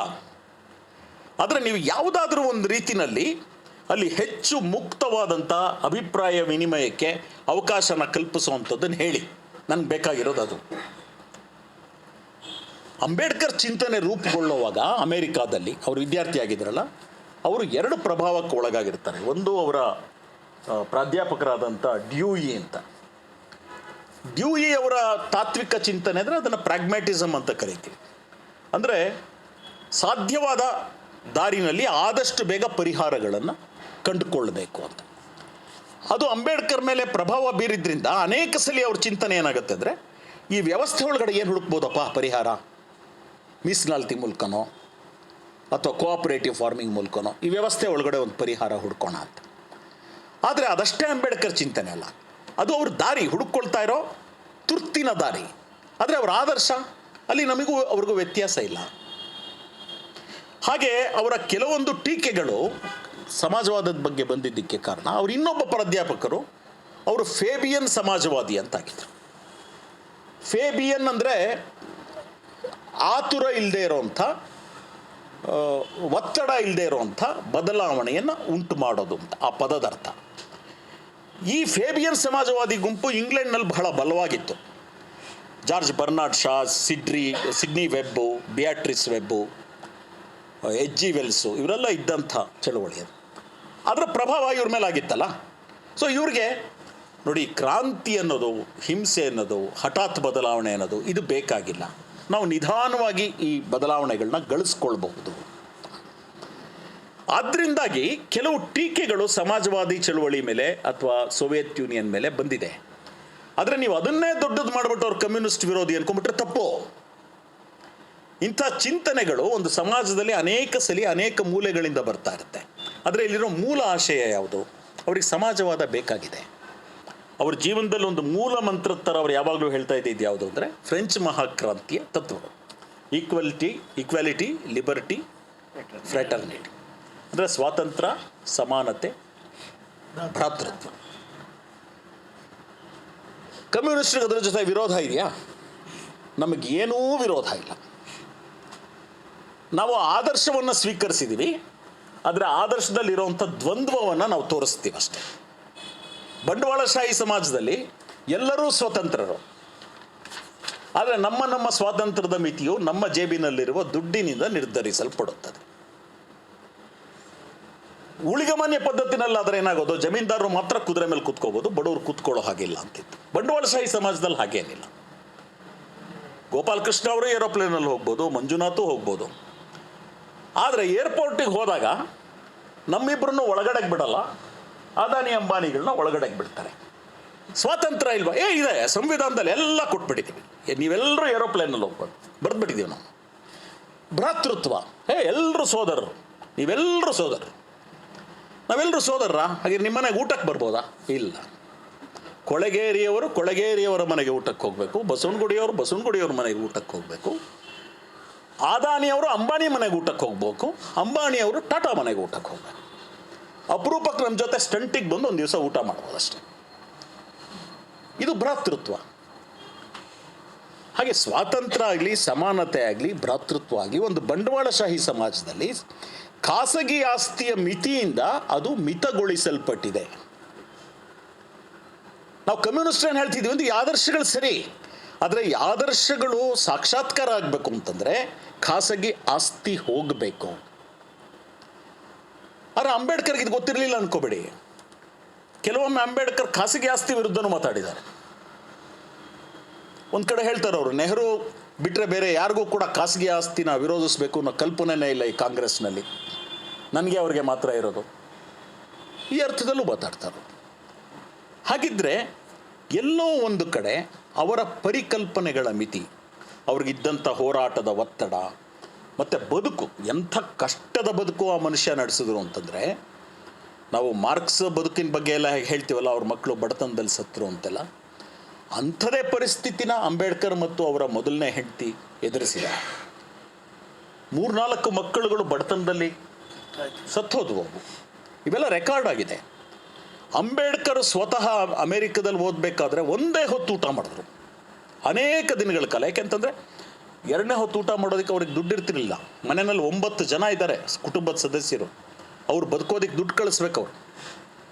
ಇಷ್ಟಾಗಿ ಆ ಮನುಷ್ಯನಿಗೆ ಎಂಥ ಪುಸ್ತಕ ಪ್ರೇಮ ಇತ್ತು ಅಂತಂದರೆ, ಕೆಲವೇ ವರ್ಷ ಅಮೇರಿಕಾದ ವ್ಯಾಸಂಗದ ಸಂದರ್ಭದಲ್ಲಿ 2000 ಪುಸ್ತಕ ಕೊಂಡ್ಕೊಂಡು ಓದಿದ್ರು. ಈ ಎಲ್ಲ ಮಿತಿಗಳ ಮಧ್ಯದಲ್ಲಿ ಮತ್ತು ಕೆಲವೊಮ್ಮೆ ಕಮ್ಯುನಿಸ್ಟರ ಜೊತೆಯಲ್ಲಿ ಕೆಲವೊಂದು ಕಹಿ ಅನುಭವಗಳು ಆಗಿದೆ ಅವರಿಗೆ. ಈ ಎಲ್ಲ ಹಿನ್ನೆಲೆಯಲ್ಲಿ ಮಾರ್ಕ್ಸ್ವಾದದ ಪ್ರವೇಶ ಅವ್ರಿಗೆ ಸಾಕಷ್ಟು ಆಗಲಿಲ್ಲ ಅನ್ನೋ ಭಾವನೆ ನನಗೆ ಬರುತ್ತೆ. ಅವ್ರು ಹೇಳ್ತಾರೆ, ನಾನು ಕಮ್ಯುನಿಸಮ್ ಓದಿದ್ದೀನಿ, ಸಾಕಷ್ಟು ಓದಿದ್ದೀನಿ ಅಂತ ಹೇಳ್ತಾರೆ. ಆದರೆ ಮಾರ್ಕ್ಸ್ವಾದದ ಮೂಲ ತತ್ವಗಳೇನಿದೆ, ಉದಾಹರಣೆಗೆ ನಾವು ಭೌತವಾದಿಗಳು ಗತಿತಾರ್ಕಿಕತೆಯನ್ನು ಅನುಸರಿಸೋರು. ಈ ತತ್ವಜ್ಞಾನನೇ ವಿಜ್ಞಾನಗಳ ಬೆಳವಣಿಗೆ ಜೊತೆನಲ್ಲಿ ಬಂದಿತ್ತು. ಅದು ಆತ್ಮ ಪರಮಾತ್ಮನಿಂದ ಹಿಡಿದು ಅಣುವಿನವರೆಗೂ ಕೂಡ ಸೂಕ್ತವಾದ ತಿಳುವಳಿಕೆಯನ್ನು ಕೊಡ್ತಕ್ಕಂಥ ತತ್ವಶಾಸ್ತ್ರ. ಇದು ಇವತ್ತು ಯಾರು ಜನಗಳ ವಿಮುಕ್ತಿಗೋಸ್ಕರ ಹೋರಾಟ ಮಾಡ್ತಾರೆ, ಅವರು ದಲಿತರೇ ಆಗಲಿ ದಲಿತೇತರರೇ ಆಗಲಿ, ಅವರು ಇಂಥ ಒಂದು ತತ್ವಶಾಸ್ತ್ರನ ಅಧ್ಯಯನ ಮಾಡಬೇಕಾಗತ್ತೆ. ನಾನು ಮನವಿ ಮಾಡ್ಕೊಳ್ಳೋದು, ನಮ್ಮ ಜೊತೆ ಯಾರೇ ಚರ್ಚೆ ಮಾಡಲಿ ಅಥವಾ ನಮ್ಮ ಮಾತುಗಳನ್ನ ಯಾರೇ ಕೇಳಿಸ್ಕೊಳ್ಳಿ, ನಾನು ಹೇಳೋದು, ಮಾರ್ಕ್ಸ್ವಾದದ ಜೊತೆಯಲ್ಲಿ ನಿಮಗೆ ಭಿನ್ನಾಭಿಪ್ರಾಯವನ್ನು ಹೊಂದಲಿಕ್ಕೆ ಹಕ್ಕಿದೆ, ತಿರಸ್ಕಾರ ಮಾಡಲಿಕ್ಕೂ ಹಕ್ಕಿದೆ, ಬೈಯೋದಕ್ಕೂ ಹಕ್ಕಿದೆ. ಆದರೆ ಅಧ್ಯಯನ ಮಾಡಿದ ಮೇಲೆ ನೀವೊಂದು ದಯವಿಟ್ಟು ಅಧ್ಯಯನ ಮಾಡಿ, ಇದೊಂದು ವೈಜ್ಞಾನಿಕ ತತ್ವಶಾಸ್ತ್ರ ಅಲ್ವಾ, ಅಥವಾ ಬಂಡವಾಳಶಾಹಿ ಪದ್ಧತಿಯ ಉಗಮ, ಬೆಳವಣಿಗೆ ಮತ್ತು ಅದರ ಬಿಕ್ಕಟ್ಟು ಅದನ್ನು ಇನ್ಯಾರು ವಿವರಿಸಿದ್ದಾರೆ ಮಾರ್ಕ್ಸ್ ಬಿಟ್ಟರೆ? ಆ ಮಾರ್ಕ್ಸ್ವಾದಿ ಅರ್ಥಶಾಸ್ತ್ರದ ಮೂಲ ತತ್ವಗಳನ್ನಾದರೂ ನೀವು ಗ್ರಹಿಸಬೇಕಲ್ಲ. ಅಥವಾ ಈ ಜಗತ್ತು ಯಾಕೆ ಬದಲಾಯಿತು, ಹೇಗೆ ಬದಲಾಯಿತು, ಬದಲಾವಣೆ ಆಗೇ ಇಲ್ಲ, ಇನ್ನು ಮುಂದೆನೂ ಆಗಲ್ಲ ಅಂತ ವಾದಿಸೋರ ಕತೆ ಬೇರೆ. ಆದರೆ ಬದಲಾವಣೆ ಆಗಿದೆ, ಕಣ್ಣೆದುರುಗಡೆನೇ ಆಗಿದೆ. ಶಿಲಾಯುಗದಲ್ಲಿದ್ದ ಮನುಷ್ಯ ಇವತ್ತಿನ ದಿವಸ ಎಲ್ಲಿಗೆ ಬಂದಿದ್ದಾನೆ ನೋಡಿ. ಈ ಬದಲಾವಣೆಯ ಹಂತಗಳು ಯಾವುದು, ಯಾಕೆ ಬದಲಾವಣೆ ಆಗುತ್ತೆ? ಭಾಳ ಮುಖ್ಯವಾದ ಪ್ರಶ್ನೆ, ಸಮಾಜ ಯಾಕೆ ಬದಲಾವಣೆ ಆಗುತ್ತೆ? ಇದನ್ನು ಚಾರಿತ್ರಿಕ ಭೌತವಾದ ಬಿಟ್ಟು ಇನ್ಯಾವುದಾದ್ರೂ ಸಿದ್ಧಾಂತ ಸಮರ್ಥವಾಗಿ ವಿವರಿಸಿದೆಯಾ? ಅಂಬೇಡ್ಕರ್ ಈ ವಿಷಯಗಳಿಗೆ ಪ್ರವೇಶಿಸಿದ್ರು. ಅವರ ಒತ್ತಡಗಳ ಮಧ್ಯದಲ್ಲಿ ಅವರ ಅಧ್ಯಯನ ಮುಗಿದೇ ಹೋಗಿರಬಹುದು. ಆದರೆ ಇವತ್ತಿನ ದಲಿತ ಹೋರಾಟಗಾರರು ಮತ್ತು ಸಮಾಜದಲ್ಲಿ ನ್ಯಾಯ ಬೇಕು ಅಂತ ಆಸೆ ಪಡೋರು ಪ್ರತಿಯೊಬ್ಬರು ಕೂಡ ಈ ವಿಷಯಗಳನ್ನ ಗಂಭೀರವಾಗಿ ಅಧ್ಯಯನ ಮಾಡಬೇಕು. ಅದರಿಂದ ಸ್ನೇಹಿತರೆ, ಅಂಬೇಡ್ಕರ್ ಮತ್ತು ನಮ್ಮ ಮಧ್ಯದಲ್ಲಿ ಅನೇಕ ಸಾಮ್ಯತೆಗಳು ಬಂತು. ಅಂಬೇಡ್ಕರ್ ಒಂದು ಸಂದರ್ಭದಲ್ಲಿ ಒಂದು ಸಂದರ್ಶನದಲ್ಲಿ ಹೇಳ್ತಾರೆ, ಫ್ರೆಂಚ್ ಮಹಾಕ್ರಾಂತಿ ಮತ್ತು ಅಕ್ಟೋಬರ್ ಅಥವಾ ನವೆಂಬರ್ ಮಹಾಕ್ರಾಂತಿಯ ನಡುವಿನ ಸಂಬಂಧ ಎಂಥದ್ದು. ನಮ್ಮಲ್ಲಿ ನಾವು ಒಬ್ಬಟ್ಟು ಹೋಳಿಗೆ ಅಂತೆಲ್ಲ ತಿಂತೀವಲ್ಲ, ಇದೇ ತಿಂಡಿ ಮಹಾರಾಷ್ಟ್ರದಲ್ಲೂ ಇದೆ. ಅವರು ಅದನ್ನು ಪೂರಣ್ ಪೋಳಿ ಅಂತ ಕರೀತಾರೆ. ಪೂರ್ಣ ಅಂದರೆ ಪೂರ್ಣ, ಪೋಳಿ ಅಂದರೆ ಹೋಳಿಗೆ. ಹೋಳಿಗೆ ಒಳಗಡೆಯಲ್ಲಿ ಹೊರಗಡೆ ಒಂದು ಮೈದಾ ಹಿಟ್ಟಿನ ಕವಚ ಇದೆ, ಅದರೊಳಗಡೆ ಬಹಳ ಸವಿಯಾದಂಥ ಬೆಲ್ಲ, ಕಾಯಿ ಅಥವಾ ಬೆಲ್ಲ ಮತ್ತು ಬೇಳೆ, ಇದದ್ದು ಪೂರ್ಣ ಇದೆ. ಅಂಬೇಡ್ಕರ್ ಹೇಳ್ತಾರೆ, ಫ್ರೆಂಚ್ ಮಹಾಕ್ರಾಂತಿ ಆ ಹೊರಗಿನ ಪದರ ಆದರೆ ನವೆಂಬರ್ ಮಹಾಕ್ರಾಂತಿಯ ಆದರ್ಶಗಳು ಅದು ಪೂರ್ಣ. ಈ ಹೋಳಿಗೆಯನ್ನು ಅಂಬೇಡ್ಕರ್ ಅಪೇಕ್ಷಿಸಿದ್ರು ಮತ್ತು ಈ ದೇಶದ ಜನರೆಲ್ಲರೂ ತಿನ್ನಬೇಕು ಅಂತ ಅವರು ಬಯಸಿದರು. ಒಂದು ಬಹಳ ಸುಂದರವಾದಂಥ ಆಪ್ಯಾಯಮಾನವಾದಂಥ ರೂಪಕದ ಮೂಲಕ ಅದನ್ನು ಅವರು ನಮ್ಮ ಮುಂದೆ ಇಟ್ಟಿದ್ದಾರೆ. ಸೊ ಈ ದಿನಾಚರಣೆ ಸಂದರ್ಭದಲ್ಲಿ ನಾನು ಇದಿಷ್ಟನ್ನು ಹೇಳ್ತಾ ಮತ್ತೊಮ್ಮೆ ಮಾಡಿಕೊಳ್ಳೋ ಮನವಿ ಏನಂದರೆ, ಅಂಬೇಡ್ಕರ್ ಸ್ವತಃ ಒಬ್ಬ ದೊಡ್ಡ ಮೂರ್ತಿ ಪೂಜೆಯ ವಿರೋಧಿ ಆಗಿದ್ದರು. ನಾವೇನಾದ್ರು ಮೂರ್ತಿ ಪೂಜೆಯನ್ನು ಮಾರ್ಕ್ಸ್ಗಾಗಲಿ ಗಾಂಧಿಗಾಗಲಿ ಅಂಬೇಡ್ಕರ್ಗಾಗಲಿ ಮಾಡಿದ್ರೆ ಅದು ದೊಡ್ಡ ಅಪಚಾರ. ಅವಾಗ ಅವ್ರು ಯಾರು ಬೇಕಿದ್ರೂ ಅವ್ರನ್ನೇ ಎತ್ಕೊಂಡು ಓಡೋಗ್ಬಿಡ್ತಾರೆ. ಆದರೆ ನೀವು ಅವರ ಚಿಂತನೆಯನ್ನು ಅರ್ಥ ಮಾಡಿಕೊಂಡ್ರೆ ಅವಾಗ ಯಾರೂ ಅದನ್ನು ಹೊತ್ಕೊಂಡು ಹೋಗೋಕ್ಕಾಗಲ್ಲ. ಸೊ ಈ ಅಧ್ಯಯನ ಬೇಕು. ಮತ್ತು ಅಂಬೇಡ್ಕರ್ ಒಂದು ಕಡೆ ಹೇಳ್ತಾರೆ, ಗುರು ಶಿಷ್ಯರ ಸಂಬಂಧ ಅಂದ್ರೇನು? ಶಿಷ್ಯ ಗುರುವನ್ನು ನಿರಾಕರಿಸ್ತಾನೆ, ಆದರೆ ನಿರಾಕರಿಸೋವಾಗಲೂ ಕೂಡ ಅವನು ಸ್ವೀಕರಿಸ್ತಾ ಇರ್ತಾನೆ. ನಿನ್ನಿಂದ ನಾನು ಇಷ್ಟೊಂದು ಕಲಿತೆ ಅಂತ ಹೇಳ್ತಾ ಇರ್ತಾನೆ. ಈ ಸ್ವೀಕರಣೆ ಮತ್ತು ನಿರಾಕರಣೆಗಳು ಜೊತೆಯಲ್ಲೇ ಹೋಗುತ್ತೆ. ಸೊ ನಾವಿಲ್ಲಿ ಮಾರ್ಕ್ಸ್ವಾದಿಗಳಿರಲಿ, ಗಾಂಧಿವಾದಿಗಳಿರಲಿ, ಅಂಬೇಡ್ಕರ್ವಾದಿಗಳಿರಲಿ, ಲೋಹಿಯಾವಾದಿಗಳಿರಲಿ, ನಾವೆಲ್ಲರೂ ಕೂಡ ಆಳವಾದ ಅಧ್ಯಯನದ ಮೂಲಕ ಸ್ವೀಕರಿಸೋದೇನೋ ನಿರಾಕರಿಸೋದೇನೋ ಅನ್ನೋದನ್ನು ವೈಚಾರಿಕವಾಗಿ ನಿರ್ಧಾರ ಮಾಡಬೇಕು. ಇದು ಅಂಬೇಡ್ಕರ್ ಸಂದೇಶ. ಸೊ ನಾವು ಅವರ ಚಿಂತನೆಗಳನ್ನು ಓದೋಣ, ಯಾವುದನ್ನೆಲ್ಲ ನಮಗೆ ಸರಿ ಅನಿಸುತ್ತೋ ಅದನ್ನು ನಮ್ಮ ಹೋರಾಟಕ್ಕೆ ಸ್ವೀಕರಿಸ್ಕೊಳ್ಳೋಣ. ಅರೆ ಬಹಳ ಮುಖ್ಯವಾದ ತುರ್ತಂದರೆ ನನ್ನ ಮಾತಿನ ಪ್ರಾರಂಭದಲ್ಲಿ ಹೇಳಿದ್ದು, ನಾವು ಇವತ್ತಿನ ಫ್ಯಾಸಿಸಮ್ನ ವಿರೋಧಿಸಬೇಕು. ಆ ಹೋರಾಟದಲ್ಲಿ ಏನೇ ಸಣ್ಣ ಪುಟ್ಟ ಭಿನ್ನಾಭಿಪ್ರಾಯ ಇರಲಿ, ಅಥವಾ ನಾನು ಹೇಳಿರೋ ಮಾತುಗಳು ಸಾಕಷ್ಟು ತಪ್ಪಿರ್ಬೋದು, ನಂಗೆ ಗೊತ್ತಿಲ್ಲ, ಯಾರಾದರೂ ಅದನ್ನು ಹೆಚ್ಚು ಓದಿರೋರು ತಿಳ್ಕೊಂಡಿರೋರು ಅದನ್ನು ಕಂಟೆಸ್ಟ್ ಮಾಡ್ಬೋದು. ಪ್ರಶ್ನೆ ಅದಲ್ಲ. ಪ್ರಶ್ನೆ, ನಾವು ಇಂಥ ಒಂದು ಗಂಭೀರವಾದ ದಿನದಲ್ಲಿ ಅವ್ರನ್ನ ನೆನಪಿಸ್ಕೊಳ್ತಾ ಇಲ್ಲಿ ತಗೊಳ್ಬೇಕಾಗಿರೋ ಸಂಕಲ್ಪ ಅಂತಂದರೆ, ಈ ದೇಶದಲ್ಲಿ ನೆಲೆ ಊರ್ತಾ ಇರ್ತಕ್ಕಂಥ ಈ ಬ್ರಾಹ್ಮಣಶಾಹಿ, ಪುರೋಹಿತಶಾಹಿ, ಫ್ಯಾಸಿಸ್ಟ್ ಶಕ್ತಿಗಳನ್ನು ಸೋಲಿಸಲೇಬೇಕು. ಅದು ಒಂದು ಚುನಾವಣೆಯ ಸೋಲಲ್ಲ, ಅದು ಬಹಳ ದೊಡ್ಡ ಸಾಂಸ್ಕೃತಿಕ ಹೋರಾಟದ ಮೂಲಕ ಆಗಬೇಕಾಗಿರೋದು. ಅದು ಇನ್ನೊಂದು ಅಂಬೇಡ್ಕರ್ ಒತ್ತು ನೀಡಿದಂಥ ವಿಷಯ. ಜನಗಳ ಸಂಸ್ಕೃತಿನ ಬದಲಾಯಿಸಿದಿರ ಯಾವುದೂ ಕೂಡ ಶಾಶ್ವತವಾದ ಬದಲಾವಣೆ ಆಗಲ್ಲ. ಅಥವಾ ಗ್ರಾಮ್ಸಿಯ ಮಾತಲ್ಲಿ ಹೇಳಬೇಕಂತಂದರೆ, ಚಿಂತನೆಯಲ್ಲಿ ಯಾವ ಯಜಮಾನಿಕೆಯನ್ನು ಸ್ಥಾಪಿಸಿದರೆ ಅದನ್ನು ಮುರಿದಾಕಿ ಇನ್ನೊಂದು ತುಳಿತಕ್ಕೊಳಗಾದ ವರ್ಗಗಳ ಚಿಂತನೆಯ ಯಜಮಾನಿಕೆಯನ್ನು ನಾವು ಸ್ಥಾಪಿಸಬೇಕಾಗಿದೆ.